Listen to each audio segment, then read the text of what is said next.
ব্যাঙ্গালোরের খুবই বিখ্যাত বানারঘাটা ন্যাশনাল পার্ক, যেখানে আপনি খুব কাছ থেকে সিংহ, বাঘ, হাতি এবং ভাল্লুক একদম কাছ থেকে দেখতে পারবেন। তো আজকের আপনার এমন একটা সুন্দর জায়গা আপনাদের ভ্রমণ করাবো, তো অবশ্যই ভিডিওটা সম্পূর্ণ দেখতে হবে। হাই, তো আমরা আজকে যাচ্ছি বানারঘাটটা ন্যাশনাল পার্ক, ওখানে সাফারি করার জন্য আমরা বেরিয়ে পড়েছি। আমরা এখন উবেরে আছি, আর আমরা যে স্থানে আছি ওখান থেকে মোটামুটি 21 কিলোমিটার।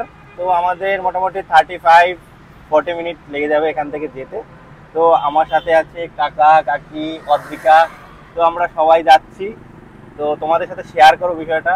আর দেখি আমি এখনো এরকম জায়গায় যাইনি এরকম সাফারি করার জন্য, তো নতুন একটা অভিজ্ঞতা হবে। তো সেটা তোমাদের সাথে শেয়ার করব, এবং ভিডিওটা তোমরা কন্টিনিউ দেখতে থাকো।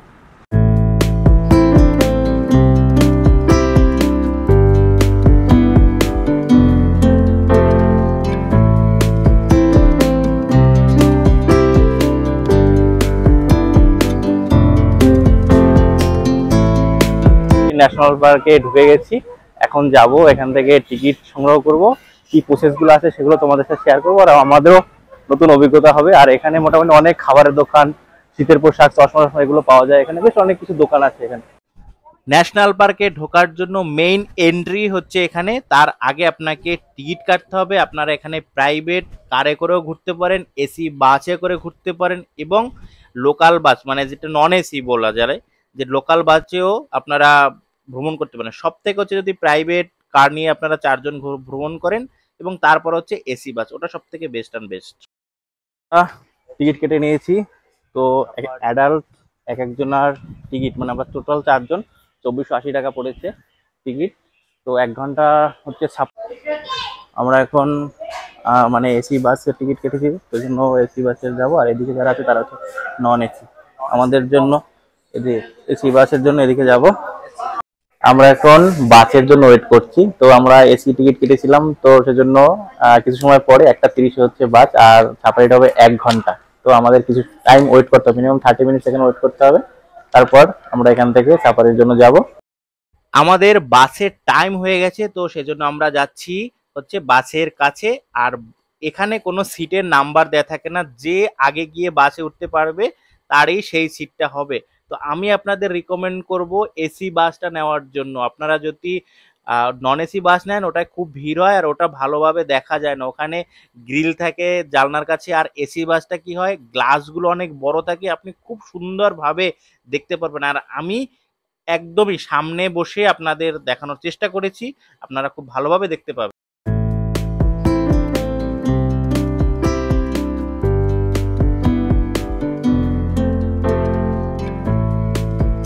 আমাদের বাস ছেড়ে দিয়েছে, আর ভাগ্যক্রমে আমি প্রথম একটা সিট পেয়ে গেছি। তো দেখতে হবে যে এখান থেকে কতটা দেখা যায়। তো তোমাদেরও চেষ্টা করবো এখান থেকে খুব সুন্দরভাবে দর্শন করানোর জন্য। আমরা যা যা দেখতে পাই তোমাদেরও দেখানোর চেষ্টা করবো। আর আমি একদম ফ্রন্ট সিটে, ড্রাইভার আমার পাশে, তার পাশের সিটে একদম সামনেই বসেছি। আর এখানে বসে আশা করি সবকিছু ভালোভাবেই দেখা যাবে, তোমাদেরও ভালোভাবে দেখাবো যে আমরা আজকে কি দেখতে পাই। প্রথমেই ঢুকি আমরা একটা হরিণ দেখতে পাচ্ছি। এখানে এক একটা জোন আছে, মানে এই স্থানে হরিণ থাকবে, এই স্থানটায় পুরো হাতি থাকবে, এই স্থানটায় সিংহ থাকবে, এই স্থানে বাঘ থাকবে, এইভাবে হচ্ছে এই ফরেস্টটা। তো অনেক বড় বড় এরিয়া নিয়ে এই জায়গাটা। তো এখন যে জোনটা আছে এটা হচ্ছে হাতি, বিশাল বড় এরিয়া। আর এখানে লোহার পাঁচিল দেওয়া আছে, কারণ অনেকগুলো হাতি, মিনিমাম 50 থেকে 60টা এখানে হাতি আছে। এদের অনেক বড় জায়গা। তো আপনারা দেখতে পাচ্ছেন, আমাদের যে ড্রাইভার ছিল উনি বলেছে এখানে 50 থেকে 60টা হাতি আছে এখানে।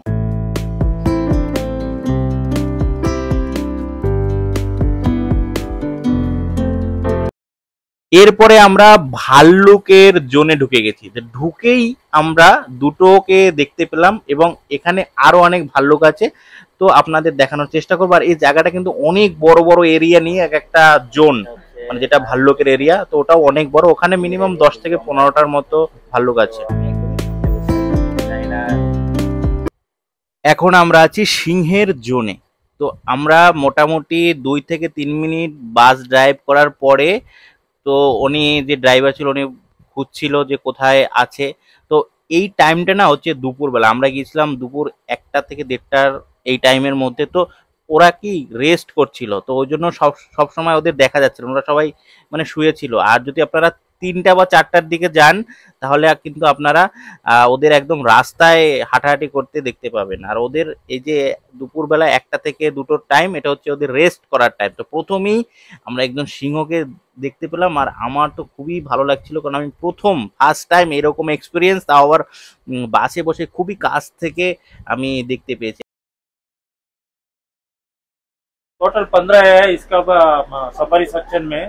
हाँ 5 छोड़े इसका फील्ड में। डेली रोटेशन करता है एनिमल्स। अच्छा रोटेशन करते हैं। Nice nice.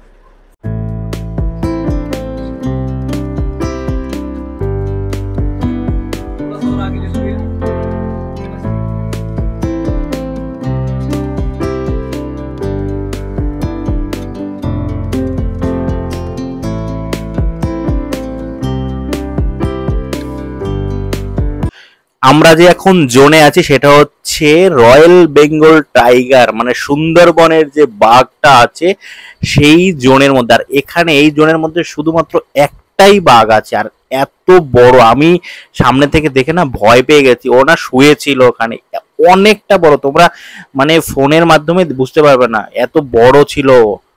তো খুবই ভালো লাগছে একে দেখে। সবাই রেস্ট করছে, আমরা যতটা দেখেছি না সবাই মানে রেস্ট করছিল। তোমরা এখান থেকে মোটামুটি দেখা যাচ্ছে, তোমরা দেখতে পাচ্ছ। আমি জুম করে দেখানোর চেষ্টা করব মানে কত বড়। এখন আমরা আরেকটি সিংহের জোনে ঢুকে গেছি। প্রথম যেখানে আমরা ঢুকেছিলাম যে জোনে, ওখানে ছিল 15টার মতো সিংহ, আর এরপরে দ্বিতীয় আরেকটা ঢুকেছি। এখানে মোটামুটি হোয়াইট বাঘ, রয়্যাল বেঙ্গল টাইগার মানে সুন্দরবনের যে বাঘ আছে, সিংহের 2টো জোন, মানে অনেকগুলো জোন আছে। হ্যাঁ, তো খুবই ভালো লাগছে। মোটামুটি তোমাকে 1 থেকে 1.5 ঘন্টা এই জায়গাটি ঘোরাবে। আর আমাদের সত্যি ভাগ্যটা খুবই খারাপ ছিল, কারণ আমরা গিয়েছিলাম দুপুরবেলা, তো সেই জন্য সবাইকে আমরা কি করেছি, সবাই রেস্ট করছিল। তো এই যে সিংহটা দেখতে হচ্ছে, এটা একদমই বাসের কাছে ছিল। তো একে দেখে না খুবই ভালো লাগছে, একদম কাছ থেকে একে আমরা দেখতে পেয়েছি। তো এরপরে আরো কিছু দর্শন আছে, তোমাদের দেখাবো, তোমরা দেখতে থাকো, কন্টিনিউ করো, খুবই ভালো লাগবে। এবং তোমরা যদি ব্যাঙ্গালোরে কেউ ভ্রমণে যাও, অবশ্যই এই বানারঘাটা ন্যাশনাল পার্কে অবশ্যই এই বাসে করে যে সাফারিটা করে এটা তোমরা করবে। তো এখন যে বাঘটা দেখছি এটা হচ্ছে হোয়াইট বাঘ। বাহ, আমি এটা প্রথমবার দেখলাম, মানে সবকিছুই আমি প্রথমবার, মানে এই এক্সপিরিয়েন্সটাই ছিল আমার একদম প্রথম। তো এই জন্য আমার খুবই ভালো লাগছিল। তো সবাই রেস্ট করছিল। তো বাসে যে ড্রাইভার, ও বলছিল যদি তোমরা বিকেলবেলা আসতে তাহলে একদম রাস্তায় ওরা হাঁটাহাঁটি করে, সেটা তোমরা দেখতে পাবে। তো সেই অভিজ্ঞতাটা কিন্তু আরো চমৎকার। তো আপনারা কিন্তু এই ভুলটা অবশ্যই করবেন না, আপনারা কিন্তু মোটামুটি 3:30 থেকে 3:30টার পর যাওয়ার চেষ্টা করবেন। তো এখানে 2টো বাঘ আছে, একটা হোয়াইট বাঘ আর একটা হচ্ছে আমাদের সুন্দরবনের যে বাঘটা, ওটা বললে সবাই বুঝতে পারে।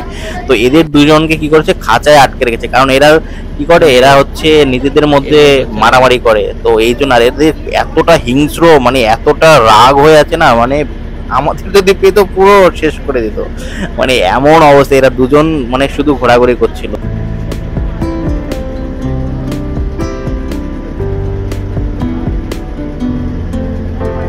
এরপরে আমরা আরেকটি বাঘ খুব কাছ থেকে দেখতে পেয়েছি, একে একটু হেঁটে যেতে দেখেছি। তো এটা দেখে আমাদের খুবই ভালো লাগছে যে না, একটা অন্তত বাঘকে আমরা কাছ থেকে দেখতে পেয়েছি। তো আমাদের বাসে মোটামুটি প্রায় 20 জনের মতো ছিলাম, তো সবারই খুব ভালো লেগেছে। আর এটাকে দেখতে পেয়ে আশা করি তোমাদেরও ভালোভাবে দেখাতে পেরেছি। আমরা সাফারি করে বেরিয়েছি, আর আমরা একটা এসি বাস নিয়েছিলাম, দেখতে খুব ভালো ছিল। তোমরা যদি কেউ আসো এসি বাসটা নেবে, কারণ এসি বাস থেকে জানলাগুলো খুব খোলা থাকে, বেশ ভালো লাগে দেখতে। আর যারা নন এসি নেয় তারা ভিড়ও থাকে, তো দেখতে অতটা সুবিধা মনে হয় না। তো খুবই ভালো লাগছে, এক্সপিরিয়েন্স খুবই ভালো। আমরা প্রথম আমি এটা দেখলাম, এরকম বাঘ, সিংহ সবকিছু আমি এটা প্রথম দেখলাম। তো আর তোমাদের দেখানোর চেষ্টা করেছি। তো চলো এরপর আমরা আরো কিছু দেখবো। এখানে সাপের পার্ক আছে, তো সেখানে আমরা যাব, চলো। এত টাইম আমরা বাসে করে সাফারি করেছি, যেখানে অনেক সিংহ হাতি, তারপর বিভিন্ন ধরনের বাঘ আমরা দেখতে পেয়েছি। তো এরপরে আমরা চলে এসেছি যেখানে হেঁটে হেঁটে আমরা মানে চিড়িয়াখানা যেখানে আটকে থাকে, যেখানে জেব্রা, জিরাফ এগুলো দেখবো। এখানে কিন্তু চিতাবাঘও দেখতে পাবো, যেটা যে চিতাবাঘটা কিন্তু আমরা ওই ফরেস্টে দেখতে পাইনি, কারণ ওরা কিন্তু জাম করে চলে যেতে পারে, তো ওদের কিন্তু একদম খাঁচায় আটকানো। তো এরপরে যে আমরা যেখানে এসেছি এখানে কিন্তু সব কিছু আছে, যে এই যে আটকানো একটা বাঘ আছে, এখানে দুটো বাঘ ছিল, জলহস্তী, বিভিন্ন ধরনের পাখি, হেক্সিয়াল, খুবই ভালো লাগছে। এখানে দুটো জোন, একটা হচ্ছে তোমার এরকম চিড়িয়াখানার মতো, আর একটা হচ্ছে জঙ্গল সাফারি। তো জঙ্গল সাফারি এটার এক্সপিরিয়েন্সটা কিন্তু খুবই মারাত্মক, তোমরা বাসে বসে খুব কাছ থেকে এগুলো দেখতে পাবে। এবং এগুলো তোমরা যদি ব্যাঙ্গালোরে যাও অবশ্যই এই স্থানটি তোমরা ভ্রমণ করবে। এবং আমরা 4 জন গিয়েছিলাম, আমি, কাকা, কাকি আর অদ্রিকা, আমরা 4 জন গিয়েছিলাম। তো আমাদের খুবই ভালো লাগছিল, আমরা সকাল থেকে মোটামুটি সন্ধ্যা পর্যন্ত ওখানেই ছিলাম। এক্সপিরিয়েন্সটা খুবই মারাত্মক ছিল, আর আমার প্রথম এখানে যাওয়ার প্রথম এক্সপিরিয়েন্স এটা। তো আমার তো অবশ্যই খুব ভালো লাগছে। তো আশা করি তোমাদেরও ভিডিওটি ভালো লাগছে এবং তোমরা দেখতে থাকো। এরপর আমাদের কিছু দর্শনীয় স্থান আমরা গিয়েছি, এখানকার অনেক সুন্দর সুন্দর পাখি টাকি দেখেছি, তো সেগুলো তোমরা দেখতে থাকো।